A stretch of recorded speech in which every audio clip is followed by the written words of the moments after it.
ბათუმი ტაიკვანდოში საერთაშორისო ტურნირს მასპინძლობს. შეჯიბრებაში 3 ქვეყნის 60-მდე სპორტსმენი მონაწილეობს. საქართველოს, სომხეთი და თურქეთი ტურნირზე 2-2 გუნდითაა წარმოდგენილი. შეჯიბრში ვაჟები 4, გოგონები კი 2 წონით კატეგორიაში ასპარეზობენ. გამარჯვებულები ხვალ გამოვლინდებიან პრიზიორებს სიგელები, მედლები და თასები გადაეცემათ. ღონისძიების ორგანიზატორი აჭარის ტაიკვანდოს ფედერაციაა. საერთაშორისო ტურნირის ფინანსური მხარდაჭერი კი ბათუმის მერია. სპორტის მუნიციპალური ქვეპროგრამის ფარგლებში 20,000 ლარი გამოიყო. მიზანი პირველ რიგში არის ეს სპორტის სამსახიობების ტაიკვანდოს პოპულარიზაცია. როგორც მოგეხსენება, ტაიკვანდო არის ერთადერთი ოლიმპიური სახეობა აღმოსავლური ორთაბრძოლებიდან.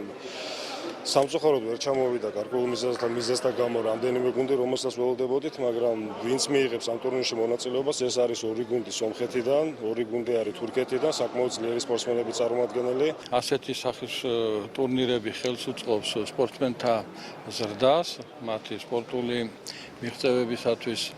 მიღწევებისათვის აუცილებელი არის, რომ ტარდებოდეს ეს საერთაშორისო ტურნირები. გარდა ამისა, რა თქმა უნდა, ეს უწყობს ჩვენი ქალაქის ცნობადობის გაზრდას და რაც მთავარია, ახალგაზრდების მომავლისათვის არის აუცილებელი, ჯანსაღი ცხოვრების წესისათვის არის აუცილებელი.